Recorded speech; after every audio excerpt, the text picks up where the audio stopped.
Hello, and welcome to the third and final webinar for Lightspeed K-Series. My name is Jack. I'm an implementation specialist here for K-Series and will be your host for today's video, where today we're going to be focusing on the iPad and front of house training.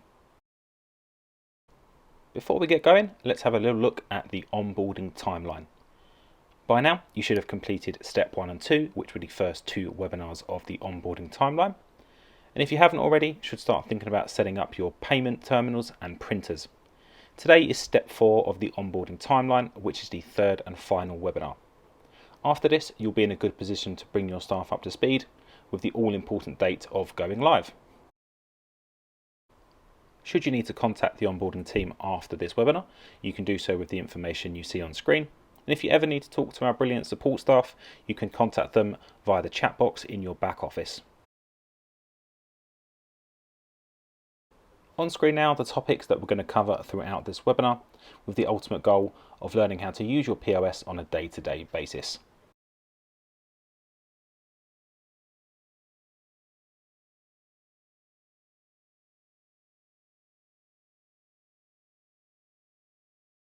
Firstly, what do I mean by the POS? This is of course the iPad you're using to take orders and to use the K-Series products within your venue. As you are coming to the end of the onboarding journey, I have no doubt that you will have a good idea of what the POS looks like and how your menu is displayed. For this video, however, I will start at the very beginning just to ensure that all bases are covered. As you can see on screen, this is what the POS looks like before we are opening a shift, so when a sales period is closed. To start the day, we simply click on the clock in and out button. And then you have the option to start a shift with one of the relevant members of staff that has the permissions to do so. You can then set an impression for that shift. This is completely optional and you can click on open to skip it. However, if you leave an impression, this will then show in your business reporting so you can see if you've had a good day. Click on yes to start that person's shift. When you get to the following screen, you can then click on clock in and out to clock in another member of staff and just select them from the relevant list on screen. You can then tap on the user you wish to log in with, so I'm going to tap on myself here. And as I have the permissions to count my cash draw, I can then either confirm the cash amount by clicking the button below, or if I tap on the 100, I can enter each denomination I have in my cash draw. Once confirmed, this will take us into our register.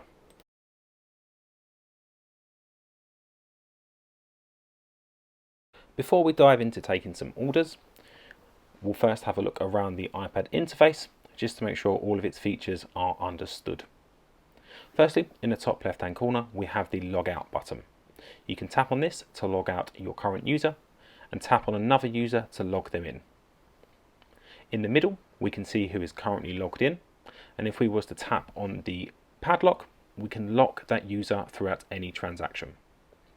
In the top right hand corner, we see our gift card icon, and if we tap on that, we have the option to sell an online gift card and also scan an existing gift card that a customer may have to check the value that they have on that card.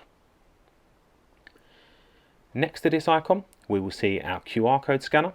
If we tap on that, it will open our camera, allowing us to scan a customer's QR code. And next to that, we have our magnifying glass, which if we tap on that, will allow us to search for any item that we have in our back office. So for example, if I've forgotten where my lemon sorbet is located on my menu, I can just type in lemon sorbet and see that it is there to add directly to an order.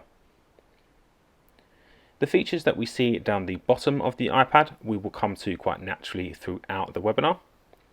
The register screen that we are currently on, you can always tap back on this icon to bring it back to take an order. Then the 3 dots that we see in the bottom right hand corner, if we was to tap on them, we will firstly see that you can check whether you are connected to an internet connection with the green Wi-Fi icon. The 2 arrows in the middle will allow you to refresh your iPad to sync it to the latest version of the back office. And the printer icon, when highlighted green, will indicate you are successfully connected to your printers.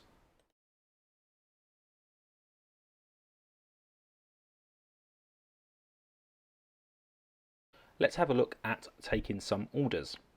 This will be the largest part of today's webinar, so I'll first begin by talking about direct ordering. The direct order mode is what is set by default, meaning that unless you select a table or takeaway mode, direct ordering will be in place. We can easily fix an eat-in order or takeaway order to your POS if needed. If the customer wants multiple of the same item, you can easily tap on that item more than once, or tap the number into the keypad and then tap on the desired item. Once you have selected the item, you can click the pencil next to it to amend it. Once you have added all of your items into the register, you'll be able to click on the Actions button to add a discount to the whole order. Or if you wanted to amend something or the customer has changed their mind at the last minute, you can click on the Edit button. You can also use the pencil icon located next to the item to apply a discount directly to that item. You can also use this button to add more of the same item or amend it in any way.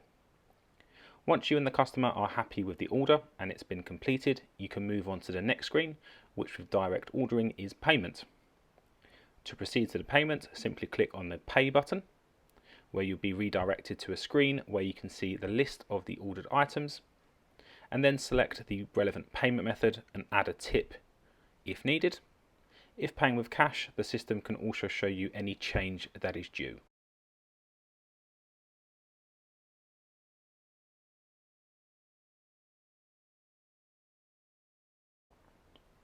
I'll now move on to table ordering. This is handy if you're planning to or your venue already offers table service. I'll show you the few ways in which you can attach an order to a specific table. The first way is to type the table number into the keypad on the register and then tap on the Tables button. You can also select the Tables option from the tab at the bottom of the screen, which will open your floor plan, and then you'll be able to select the relevant table. Once you have selected a table, you'll have the option to arrange the items by course or by seat.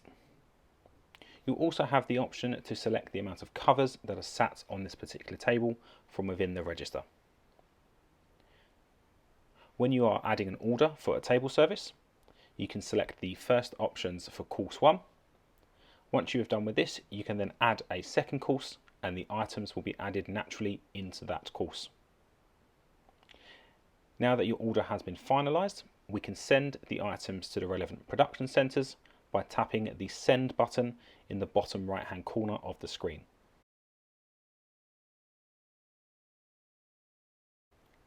Once the items have been sent, we can then go back into our floor plan, and at the bottom of the page you'll be able to check the following options for that table.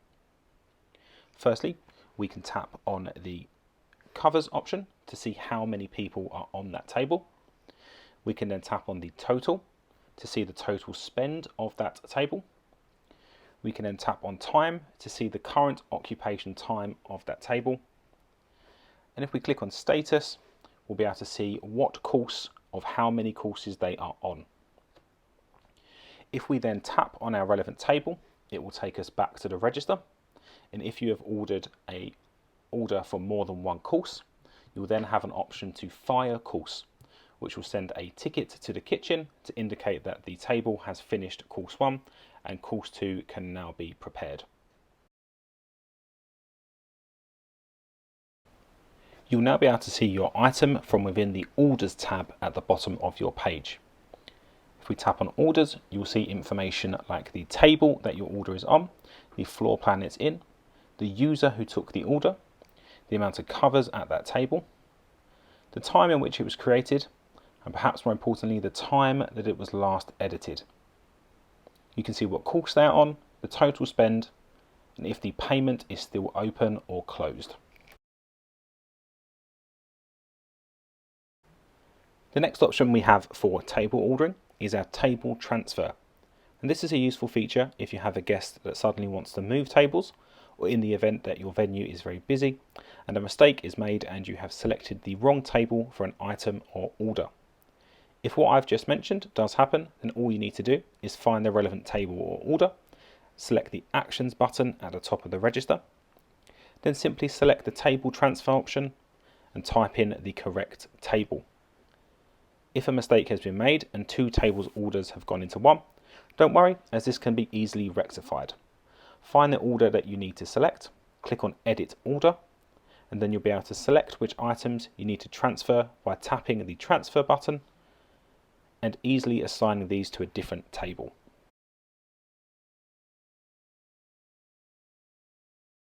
The final option that we have for dine-in ordering is to order by tab.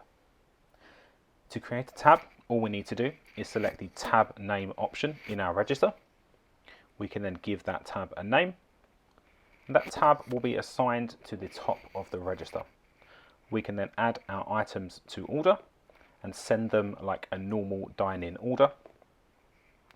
If we then locate our tab from the order screen, you can see it has a name rather than a table, and we can then add further items to that order and send them while they are sat there.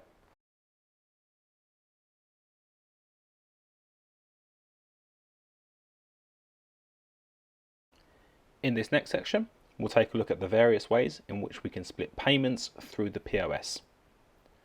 If we bring back our order to the register and then click on the split check option, you'll have a few options in how you can split your check. The first option is to distribute by seat, and this will provide an even split based on the amount of covers that you have sat at that table. The other option that you have is to split the check in half by clicking on Actions at the top of the first bill and splitting it across two checks. But perhaps the most common way of splitting the bill is by the items, so the customers are essentially paying for their own items. To do this, we first need to add the amount of checks that are at the table. So for my 3 people, I'm going to add 2 more at the top. If I then tap on an item from the first check, I have the option to move it to another check. I can then do this for all the other items in my check until I have created 3 checks with individually paid items. In this example though, the customers are happy to split the bottle of wine, in which case I will click on the split button on the first check next to the bottle of wine and choose the checks that I want to put that split over. Once I'm happy that all the checks have been created, I then have the option to click on Pay on the first check. Once I have paid that off, it will then take me back to the split screen in order to pay the remaining 2 bills.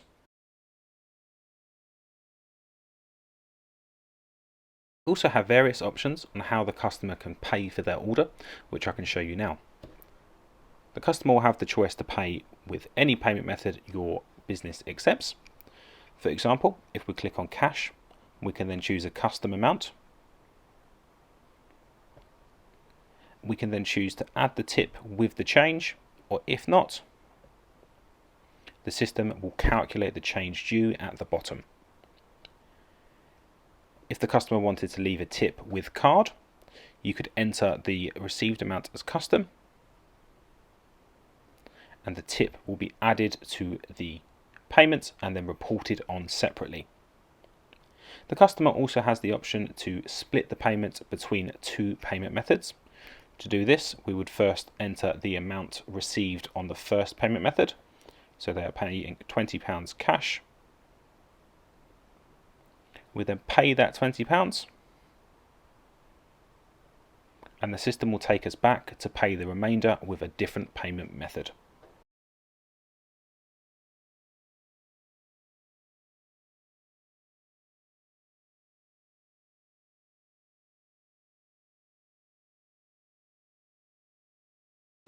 After a payment has been processed, it may be that you need to amend the receipt. This can be done by clicking on the Receipts tab at the bottom of your POS. When setting up your users, we do recommend that you limit the access to this feature to just a select amount of users, such as managers or shift leaders. Whoever has the right to amend receipts can select the receipt they want to edit by scrolling on the left-hand side. You can then tap the relevant receipt to be brought over to the right hand side, and then tap on the green button at the bottom of the receipt. You'll see some various options on how to amend this receipt, such as printing it or emailing it, but you'll also see the two options to void the receipt. The two options we have for voiding receipt are the void payment button and the void receipt button. The void payment button will first ask you to confirm a reason as to why you are voiding the receipt.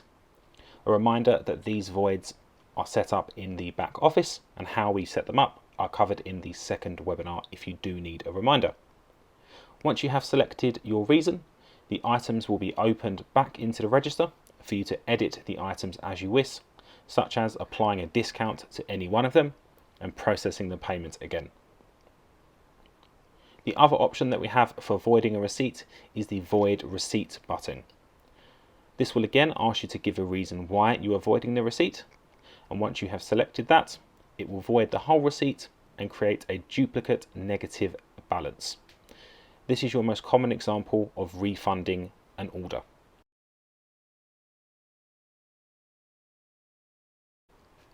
Before we look at the procedure of closing a day, we'll first look at some of the options we have not yet seen on the POS. Firstly, we'll have a look at the Customers tab located at the bottom of the POS. If we tap on this, it will allow us to search for a customer, view the balance that they may have on their account, and then when we click on Select, it will add them to an order, meaning you can actually apply an order directly to a customer, and their transactions and invoices will then be displayed in the back office. Moving on from here, we're going to go to the Settings tab and explore some of the options you have in here. The first thing that we see at the top is the cash drawer option. If you have a cash drawer enabled, you'll be able to click on this to add and remove cash. Whenever you select add or remove, the system will prompt you to give a reason why you are dropping or lifting. Below cash drawer, we have reports. This is where you can see the equivalent of an X or Z report on the POS. My advice to you is to click on open in the middle and then look at either the sales or the shift report. If we look at our sales report, this is going to show you your whole day's reporting, meaning from the moment you clocked in until right now.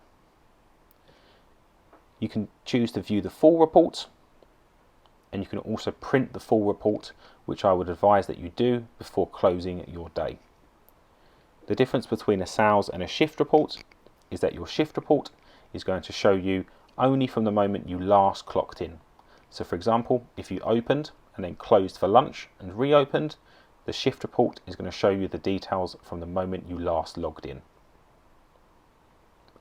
Moving on down, if we have a look at the payments option, you can see all the payments that have gone through the POS today.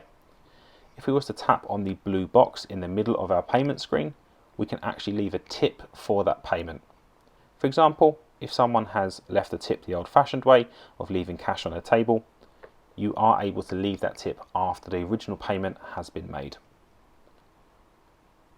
Below payments, we have our printing center where we can check on our printers and any print jobs that may have gone through. We can choose to block any production centers. For example, if you have an outdoor bar and it's got a little bit busy, you can choose to turn any printing off to your production centers. Device sharing, we don't need to worry about, and display settings will just allow you to change it between a light and dark mode, and also if you have any left-handed members of staff, allow you to switch the register to the other side. A nice handy feature is our support option here. You can actually chat to our support staff directly from the POS. And if you do need help with any of our support team, they are likely to ask you any of the device info. So make sure you come back to support to check any of that out. Moving on down, we have a link to our help center. We have a link to see what is new. And then we have some black and white paperwork, such as our privacy policy and terms and conditions. The final option that you need to take careful attention to is our device configuration. For example, if you work with multiple menus, you will need to change the configuration depending on what your POS needs to display. This is something you can restrict access to, and I would recommend you do so via the back office and not allow staff to change the configuration at any given point.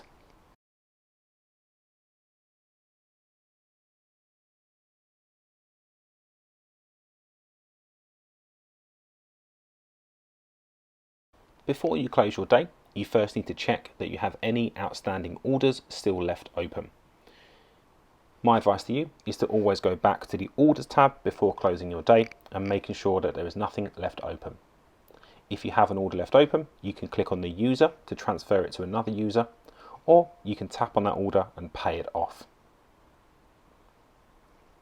Once everything has been settled, just like at the start of the day with clocking in, each member of staff has to clock out at the end. To do this, we first need to click on the Log Out button and then go to the Clock In and Out button at the bottom. We can then start by clocking out any normal member of staff, ensuring that the manager is the last person clocked in.